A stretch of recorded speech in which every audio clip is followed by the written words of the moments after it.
Hello,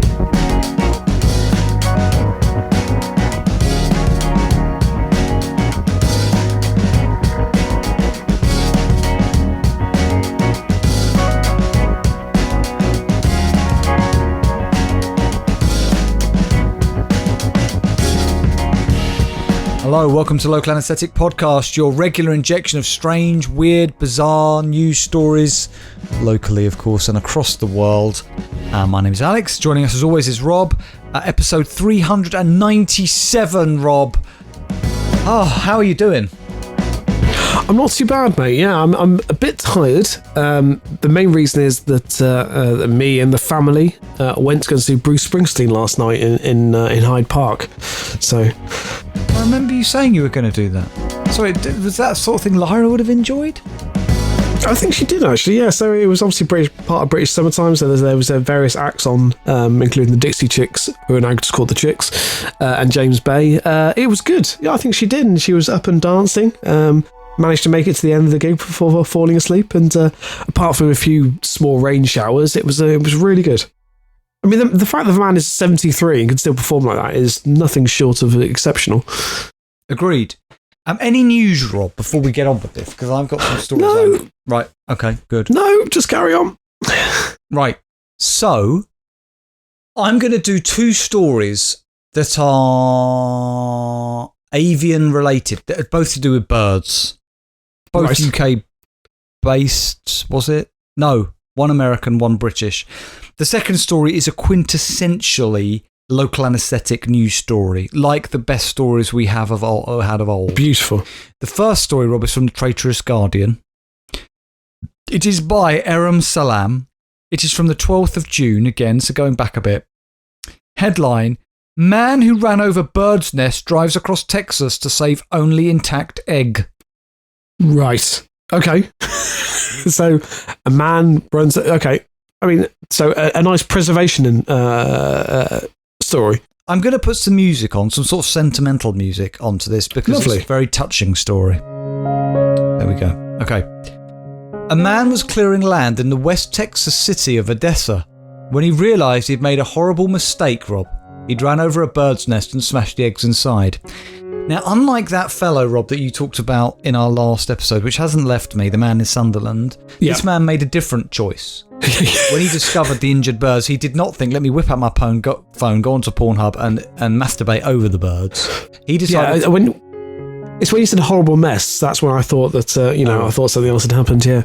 Well, one egg remained intact, Rob, and rather than get engaged in a sex act, he went to extraordinary lengths to try and save it in a saga, Rob, that has captured national US media attention, and I'm adding this, will probably no doubt one day, Rob, be made into some sort of film. With Tom Starring Hanks. Tom Hanks. I love that's both where we went on that, yeah. Of course it would do. Who else? Handling the surviving egg with great care, he held it in his hands to keep it warm. I would have maybe put it, in my underpants. Yeah, but that's you, Alex, isn't it? And he drove 500 miles long to his home in Lufkin on the opposite side of the state. The journey, Rob, took 11 hours.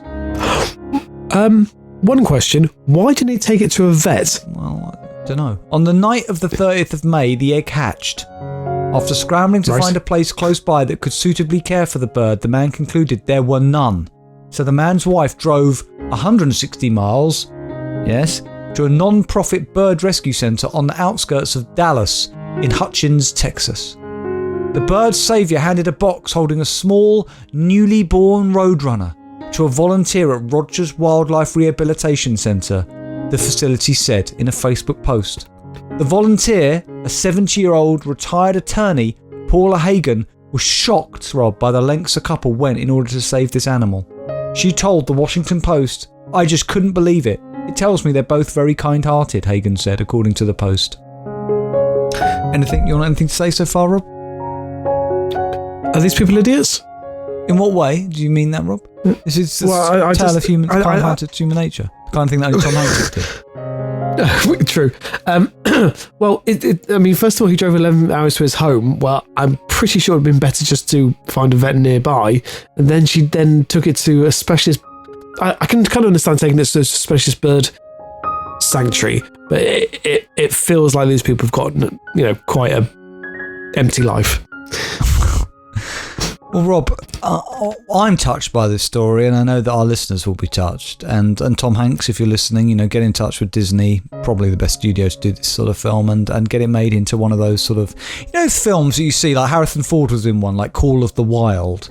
It's like they're almost like film, it's like they're very much a Disney type film, which isn't pretending to be anything else than a bit of a schmaltz fest, that kind of thing. Yeah. I'd like to see this more as like a 127 hours where it's an anxious wait to see whether the bird dies. It's a really, the anxiety is dialed up to 10. A lot like the new Christopher Nolan film. It's funny that you mentioned that, Rob, because despite great efforts to save him, the Roadrunner died at a centre a few days later, the Post report said. Which, of course, renders this man's and his wife's efforts, Rob, completely pointless. Entirely pointless. Yes, absolutely. What a shock. Clearly good people, Alex. I'm not disputing that, but I go back to my earlier assessment. Well, even though the Roadrunner lived only briefly, Hagen told the Washington Post, "Working there, volunteering there, and use my faith in humanity, it's just very moving to me to see how kind-hearted they are, Rob." Right. And then she added, "But all our efforts are ultimately fruitless." The guy in Sunderland had the right idea. Now. Exactly, yeah. Why not? Why not just enjoy the moment?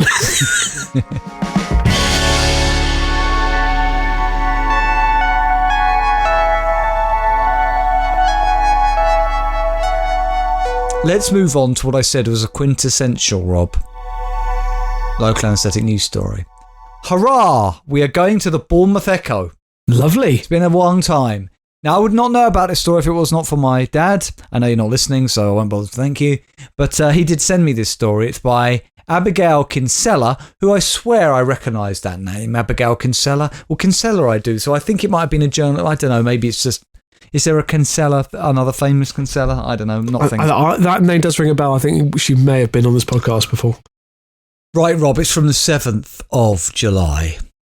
Oh, God, Rob.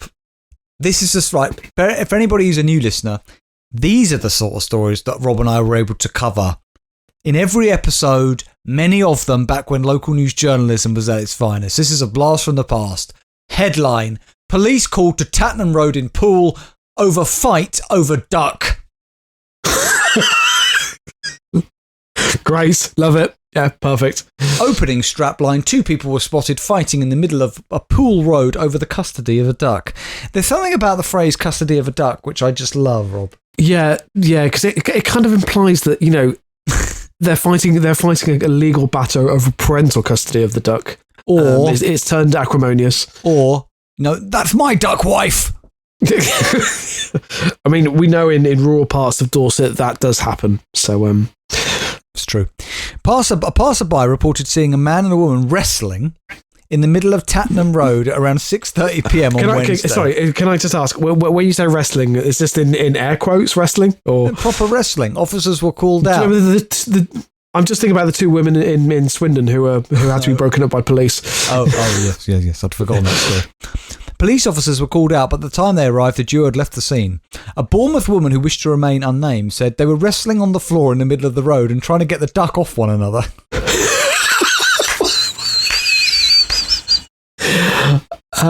Okay, sure. The woman complained about antisocial behaviour in the area. She added it's having a massive impact on all of us who live there because obviously some of us have got kids. Even if you don't have kids, that's the last thing you want to be hearing whilst you're trying to go to sleep or just trying to go about your daily business. A spokesperson, because I can just imagine interspersed with all the arguing and the wrestling would have just been etc. I'm hoping there's more details about what started the fight. I mean, obviously... Rob, there are no more details apart from to tell you the whereabouts of the duck is unknown. But in another blast, in another blast from the past, Rob, there are 43 comments. Oh God! Okay, so lovely. I have not looked at these. Super user says, pretty obvious the duck was the brains in this trio. Crusader Pool says in reference to the picture of a duck which they've got in their article. Nice picture of a mallard. Did they take it from the park? Right. Once in a lifetime says they must be quackers. Oh, yeah, great. Logical Word says clearly somebody should have been nicked for being duck and disorderly. Would have been a feather in the cap for the arresting officer. So duck instead of disorderly. instead That of drunk. doesn't work. Dave Bacall said, did anyone call the bill? That's better. Yeah. Ray Bloomin' Purchase says, I was listening to Drake at the time. Sure. Yeah. These are bad, Alex. These are bad puns. Once in a lifetime says, Struth, love a duck. April Fool says articles like this to make you love local newspapers. Turning Tide agreed. says, at least some people still give a duck. Right, yeah, sure. Crispy Duck, aka the Terminator, says... Right. That is the best comment in ever. What? I'd love to know the thought process there when he's signing up for his account. Yeah. For duck's sake. Alex, it's mainly puns, let's be honest. Red Hill Park says, hope the duck managed to escape. Ron Nick says, who gives a duck? Tongue Whip writes a long comment, Rob. It was actually Daffy and Donald fighting over Daisy. All three are known to hang out round the back of the mini train shed down Pool Park or quack around the cafe, causing a nuisance and getting stuffed on bread. All three can be right quacky bar stewards when on the bread. Best just staying away from them. Daffy has done some serious time at RSPB after getting nicked by the RSPCA making illegal bread during a random cage inspection. Spent some time being wild and sleeping in random trees, so he's not unknown to the local ornithologists. I think, Rob, do you think we have a responsibility to contact somebody? I feel like probably... I mean, Alex, all I have to say is, kids, don't do drugs. Well, on that, Rob, constant snoring, I genuinely want to know what you think about this comment, says, human behaviour is rapidly changing. It's barely recognisable from even just a decade ago. I'm thinking it's something in fast food or additives that are changing our brains. Thoughts and opinions, Rob? I mean, we've often maintained that we are living in a parallel universe, Alex, because it does feel like there's been a schism. Yeah. But fast food has been around for a long time. Although maybe it's the gradual combination of those additives over a sustained period. All that to say, I'm going to say no. I'll finish with Smoky Cat, who says only one brain between the three of them. And who did it belong to? Clue, the one with two wings and a beak.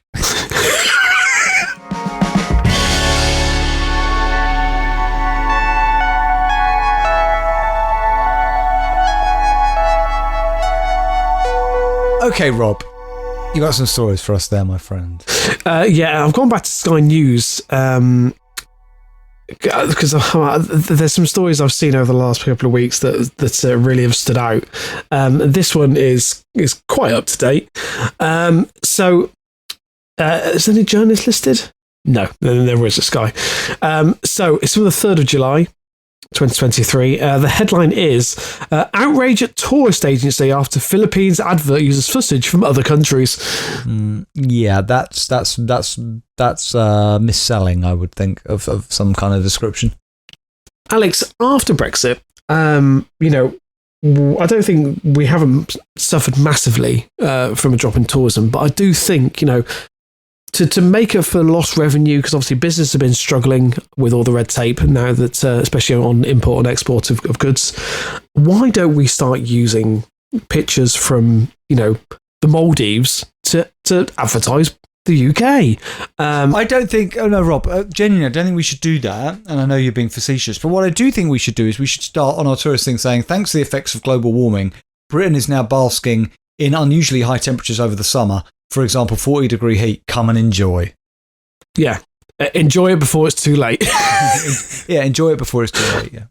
Enjoy it before we all meet our untimely end. So a tourist agency has apologised after video advertising the Philippines as a holiday destination showed footage from other countries. On Sunday, the DDP Philippines agency... Hang on a minute. Sorry, Rob, to interrupt. We could... start, because there are a lot of stupid people out there, right, who don't know their geography. I love the idea that we just start, we've already pissed off other countries enough, right, through our arrogance. Yeah. Why not just go full on the whole hog? So we do a tourist advert, we're like, come to England, and we just show fucking pictures of other people's landmarks with like the Eiffel Tower. right? Yeah. The Taj Mahal, all of them, without any shame. Brilliant. And we're like, come see the sights. And like another country's like, I that's think our that's fucking Eiffel Tower. And we're like, nah, fuck off. See, I think that's a great idea, Alex. Also, I think we can go one step further to really keep costs down. So I went to Legoland recently with Lyra and Sarah. We were all there, and obviously they have what's known as Miniland, which has all the landmarks around the world in one place. If you went down there with a phone camera and you could just basically record all those landmarks, say it's all in the UK, which technically it is, and there you are. You've got your ready-made promotional video of the UK. If any listeners ever want to see a lot of landmarks at once and aren't that bothered about the real thing, go to Las Vegas, because there's a bit there where they have loads of them in sort of slightly scaled down versions. There's a Statue of Liberty, as I recall, lots of other things, and you can just kill as many birds with one stone and, of course, gamble away your life savings and spend time with hookers. Yeah, what better way to spend Sunday afternoon? Yeah. Obviously, Sunday morning would be spent in church. So the DDP agency released a statement and said it profoundly apologised to the country's tourism secretary and the Department of Tourism, as well as the people of the Philippines. The company used non-original. I mean, what a quote! The company used non-original stock footage in a video shown to launch one of its campaigns called Love the Philippines. If there's any way of shoehorning the phrase non-original stock footage into our episode title, I really didn't.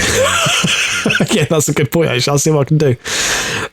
So the video featured many shots, including aerial footage of sand dunes in Brazil, as well as a man riding a buggy in the desert in the United Arab Emirates. So they've really gone out on a limb here, Alex. It's not like a few pictures of neighbouring countries. It's literally all over the world.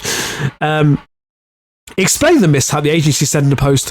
While the use of stock footage in mood videos is standard practice in the industry, the use of foreign stock footage was an unfortunate oversight on the agency's part. They had one job to do, Rob. Yeah? Yeah, one job. All you just needed to do is check the pictures in the video were of the country you were talking about and trying to promote. Is it worth us, Rob, saying we once had a great idea around tourism, the two of us, and I'm disappointed we never did it. But the idea was, do you remember this, Rob, that basically you and I would pose as fake tour guides. So we'd set up a kind of company and get these sort of unsuspecting people from Asia or whatever, and we'd take them on an open-top bus, and we'd basically just feed them complete misinformation. Yes, yeah. It would be things like, this is Big Ben, this was built in the 1980s by Noel Edmonds. He donated an awful lot of money to it. He said he thought there needed to be a clock. He said, why the hell isn't there a clock in Parliament? Every Parliament needs a clock. So Noel Edmonds, who was a big television presenter at the time, he funded and oversaw and did some of the building work himself, apparently, and we show a picture of him, etc. And we just give people, and we used to sit around, Rob, and laugh about the kind of shit we could tell people. And I think this is the thing, a lot of people wouldn't question it, especially if English isn't your first language. They'd literally swallow anything, Alex, and we can make ask for tips at the end as well as getting paid by the company. I mean, it's... I don't know why we didn't do that. Yeah, it's quite a lucrative idea. No. I'm going to leave that story there. I'm going to move on to my next story, which is from the Derbyshire Live by Martin Naylor, who is the Courts and Legal Affairs correspondent from the 6th of July. Now, interestingly, your story about the two women fighting over a duck reminds me of this story, actually, because this is a similar sort of thing, and it's very much local news orientated. So, Labour councillor used his belly to push rival into cereal boxes in Morrison's. Once again, Rob, rather like when I last saw you, you just pulled the story out of the bag without any warning. Is that not in the top 10 episode headlines? I mean, can you read that headline again? Yes. So, Labour councillor used his belly to push rival into cereal boxes in Morrison's. Right. So it's, first of all, the use of the word rival, which I love. Yeah. The extra detail of into cereal boxes and using his belly. What an extraordinary story. Yes, it really is. So basically, a councillor assaulted a political rival in their local Morrison's by pushing him with his belly into a stack of cereal boxes. South Derbyshire Magistrates Court heard how Neil Plowman, I mean, also, what a fantastic name as well, Neil Plowman. Rob, can I just say, just remember, Rob, there is an injunction about you mentioning a certain cereal brand that has a honey-loving creature on the front, so just beware if you're reading the story, if it does mention that, Rob. It's not that particular brand. By the way, the two people in question are Neil Plowman and Simon Mallet. Yo, fuck off. Sorry, they are. Hang on, I've got a list of names. Well, they're real, so we can't. But Neil Mallet. What about if we did Neil Plowman and Simon Mallet? What was it? No. That actually, you've mixed it up, and actually, the second one you got it right. It's Neil Plowman and Simon Mallet. So it seems to be Simon Plowman and Neil Mallet. Neil Mallet, yeah, good.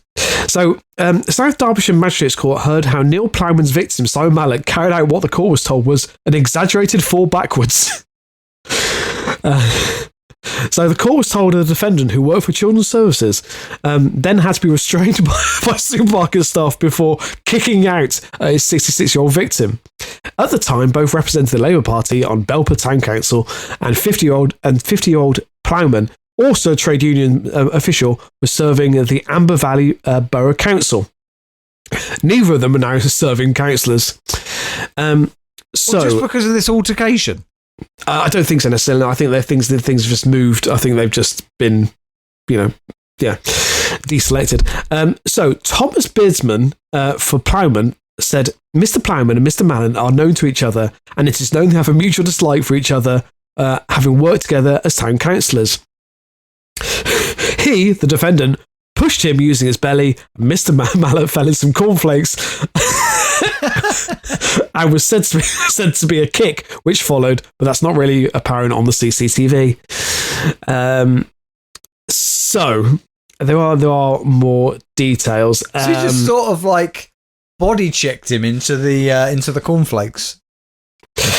Basically, yeah, exactly that. The prosecutor said, as he got halfway down the aisle, he stopped walking and then was pushed, causing him to fall into the cereal stand, causing the boxes to fall over. He would say a considerable amount of force was used. He said that he was caught completely off guard and was totally unprovoked. He got to his feet and realised that the person who pushed him was Plowman. The defendant was then restrained by members of the store and then swung his right leg and kicked Mr. Mallet in the thigh with some force. I mean, Alex, can you just imagine? These are two middle-aged white men, okay? They are fighting in a Morrison's.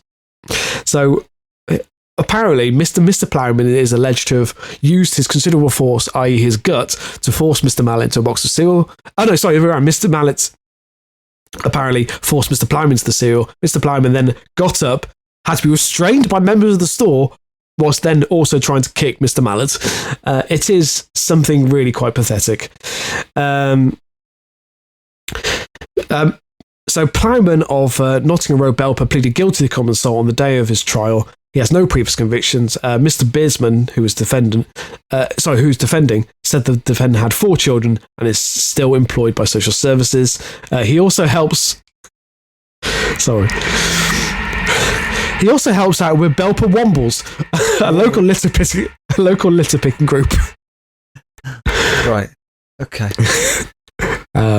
So yeah, it's a different world, Rob. It really is. Yeah, magistrates handed Plowman a 23-week conditional discharge and ordered him to pay £300 costs and a £26 victim surcharge. Hang on a minute, Rob. Sometimes my memory surprises me.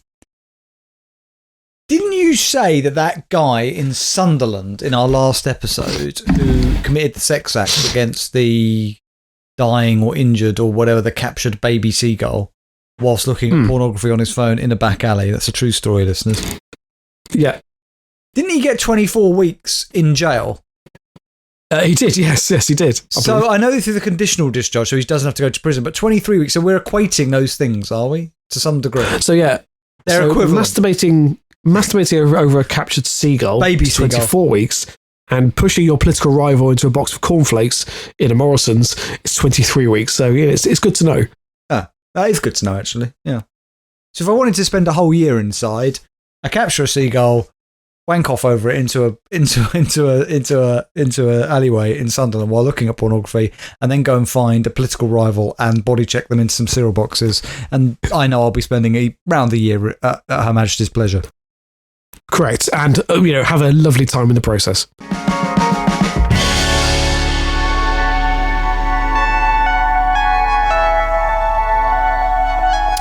Rob, before we get on to listener story, with your permission, can I just cover a story? Because otherwise I fear it may never be read.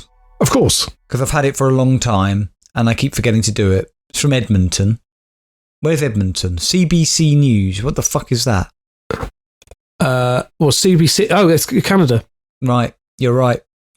It's from Wallace Snowden. No relation to Edward? Great. Don't know. All the way back in April, Rob. April the 10th. Man who became trapped inside Edmonton Public Art charged with mischief. Right. So, a man who... Go on. Is this a man who got trapped in a sculpture? Well, a man who became trapped inside a notable piece of Edmonton public art. What a lovely episode title. A notable piece of Edmonton public art. Yeah. Made of large silver spheres. Was arrested soon after firefighters helped him escape the structure.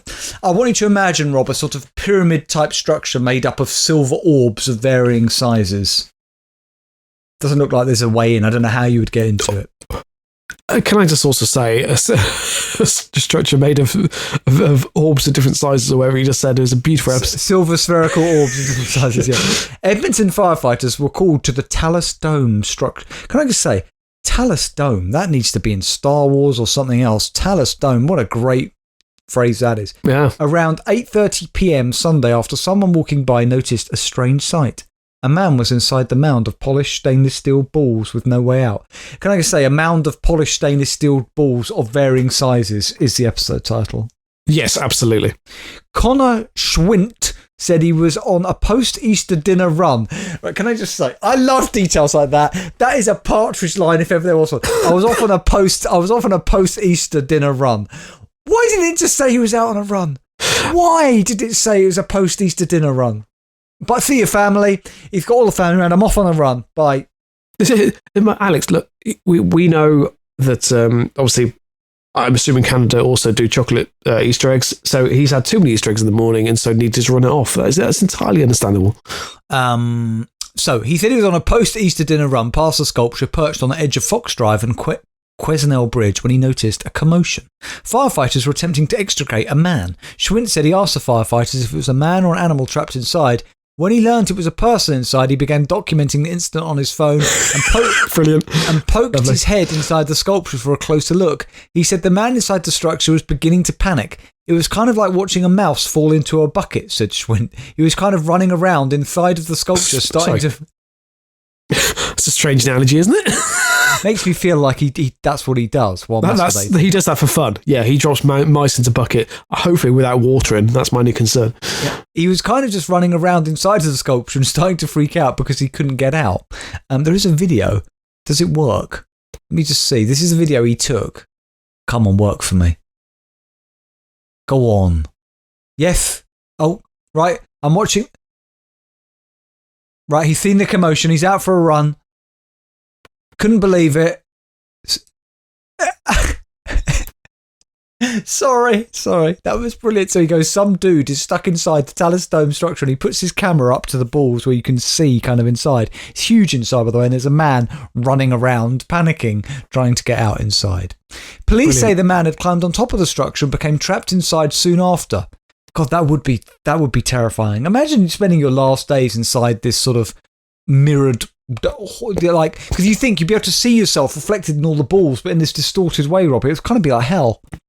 Yeah. You're absolutely right, Alex. I mean, also, just to die in a piece of public art, that's no way to end your life. That's a good episode title as well, Rob. Dying inside a piece of public art.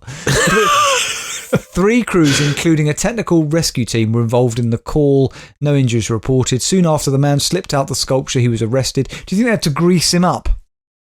I really hope so.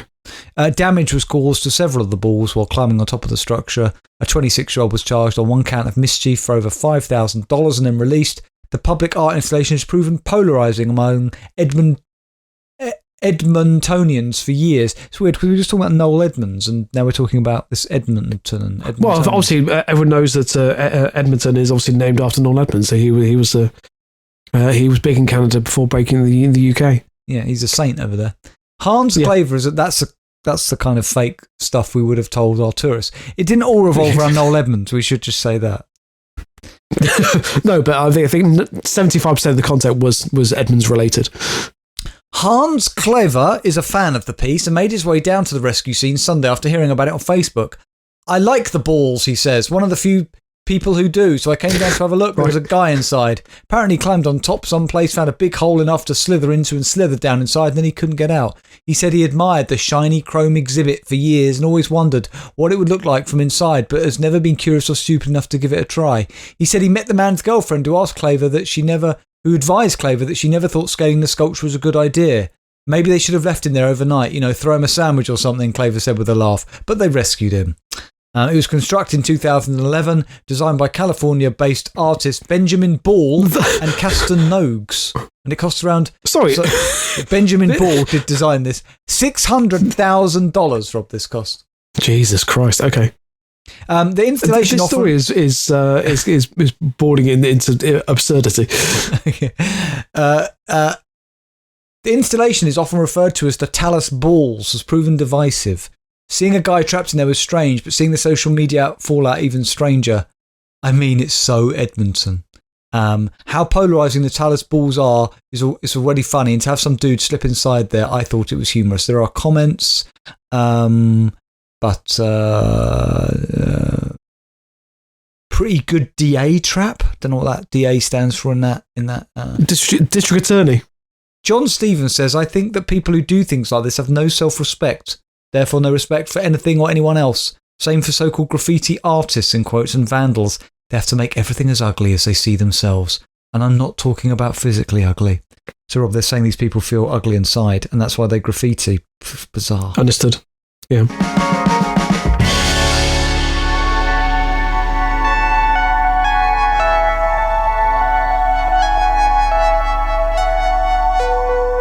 Okay, Rob, you got a listener story for us there, my friend? Do you remember back in the day, I know we were both fans of The Big Breakfast, which I think has also been mentioned quite recently on the podcast. Didn't I mention The Big Breakfast in the last episode about kangaroos and shit? That's right, yes. Okay, yeah, I thought it had been brought up. There used to be a feature on The Big Breakfast called Collector's Corner, which I used to quite enjoy. I think it might have been done with Zig and Zag. Can't quite remember. Rob, we're not going back to Kyber's Corner, are we? That's right, Kyber the Catholic, Alex. Yeah, it's his time again, unfortunately, because he's just going above and beyond. What can I say? I mean, look, yeah, we've got to take the best. We can't. It's like Man City winning. I've said this before. It's like Man City winning everything. What can you do? I'm assuming though that sort of. If Kyber was the equivalent of Man City, obviously he couldn't financially dope. That wouldn't help him get stories, but he could be like killing off his rivals or suppressing them or preventing them having internet access so he gets featured every week, that kind of thing. Well, Alex, we all know the Catholic Church is a very powerful organisation, and let's just leave that there. Again, Kyber, I'd love to know how you came across this story. So this is from the HR Grapevine website, which covers all things HR related. So human resources. How is he finding these? Is Kyber a real person? Is he just like some AI brain? He's definitely a real person. I know he's a real person, but so this is from their compensation, benefits and rewards section. It's by Leon Sautar from the 29th of June. Sorry, this is the most obscure publication we've ever featured for a story. This is absolutely brilliant. We can confidently say we've never featured this publication before. No. Oh, actually, true. no, hang on. Episode 36, I think we did. No, we didn't. Oh, you might be right, actually. Yeah, I think there's an Edmonds related story. That's why we covered it. So the headline is employee finally sacked after avoiding work for 20 years. Finally sacked, Rob. Didn't I have a story a few weeks ago about that there was guy a man who was in the bathroom for 6 hours, 8 hours. Yeah. Yeah. This goes one step further, Alex. So, an employee who has avoided work for 20 years without reprimand has finally been sacked. Cinzia Palino de Laio, a teacher at high school in Cojani in Italy, reportedly showed up for work just 4 out of 24 years in the job. How? So Delia used sick leave and holiday time to get out of lessons and go to conferences to avoid more work, reports said. And on occasions did not show up. She ignored students, spent her days texting and made up lessons. Oh, so she was a teacher, made up lessons. That's what we were just talking about. If you and me could become teachers and just start making up lessons. Absolutely. Just make it up. Like, to make up physics. Alex, I can understand how you can do it on occasions. How'd you go for 4 out of 24 years in the job? Well, what always amazes me about things like this is the amount of time she spent into not working could have just been spent into working. I mean, there's quite a lot of commitment that's gone into this, no? Absolutely. Yeah, I mean, there's effort that's gone into this. If she was deliberately attending that many conferences that she was getting out of work, I mean, someone should have asked questions a long time before that. So Delia had been dismissed from a position in 2007, but been reinstated in 2018 after an appeal. But now, after a lengthy appeal process, Italy's highest court, the Supreme Court of Cassation, has ruled in favour of the original decision, resulted in her dismissal. So lawyers have argued that Delia avoided the classroom for 20 out of 24 years in the job. She was completely absent for the first decade entirely, it was said, whilst in the following 14 years her time off was attributed to sickness or personal issues. So how does that work? If I take a job and I don't turn up for the first 10 years, how am I not being sacked after a couple of weeks? I don't understand. Yeah. I don't know, nor do I. Do you know what this is, Rob? It's the power of the teaching unions. You're right, Alex, yeah. That's why Margaret Thatcher's efforts still resonate today. Prosecutors describe her decades-long absence as permanent and absolutely inept. Oh, no, sorry. As permanent and absolute ineptitude. Media outlets have also said that her time off was used to obtain qualifications in pet therapy and criminology. That's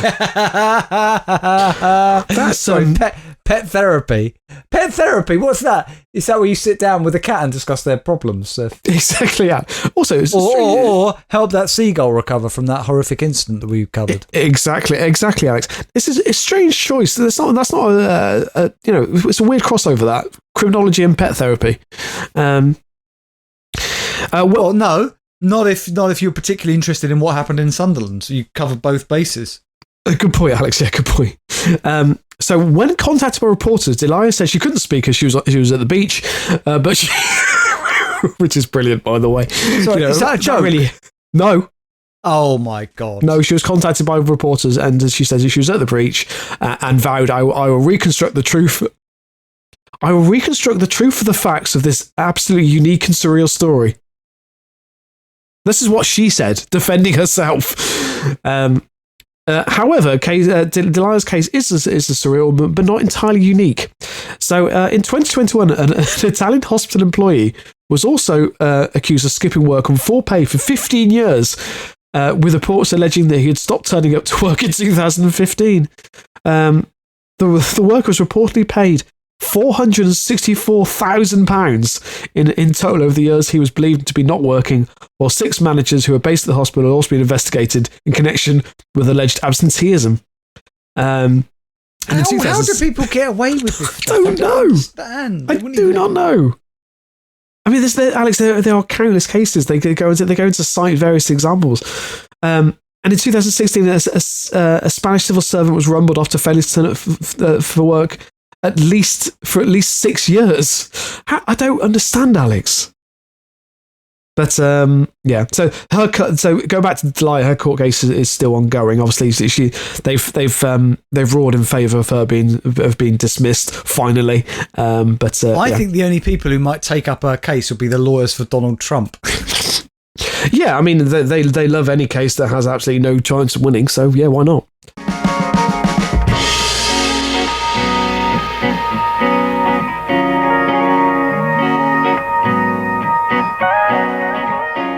Well, on that note, Rob, we bring this episode of LAPodcast, episode 397 now to a close. We are just a few episodes now, Rob, away from episode 400. For those of you who aren't aware, Rob has a friend called Pete, who's also a listener. And he has been... I love it when people do this, but working his way with great commitment through our back catalogue. And what that means is he will often remember and enjoy stories that Rob and I have no recollection of. And he is going to pick out some of the stories he's enjoyed most for us, and we are going to revisit them on episode 400, Rob. And that would I just can't wait for that. No, I think that's going to be a very enjoyable episode to record. I look forward to going back to those and re-evaluating, shall we say. Yes, we can be found on our website, LAPodcast.net. And listen, everybody, there's a PayPal button there if you want to donate to this podcast, help keep us afloat. It costs money for us to record this, basically, and any penny helps. So if you just click the button there, and you can set up a rolling donation if you want to do it that way, or just a one-time donation, however small you want to give is fine by us. If you want to give nothing, that's fine too, but please do promote this podcast to friends, family, anybody you think shares our kind of sense of humour and would enjoy it. We would really appreciate that. Thank you very much for your company as always, everybody. We'll see you next week for episode 398. God bless. And keep it local.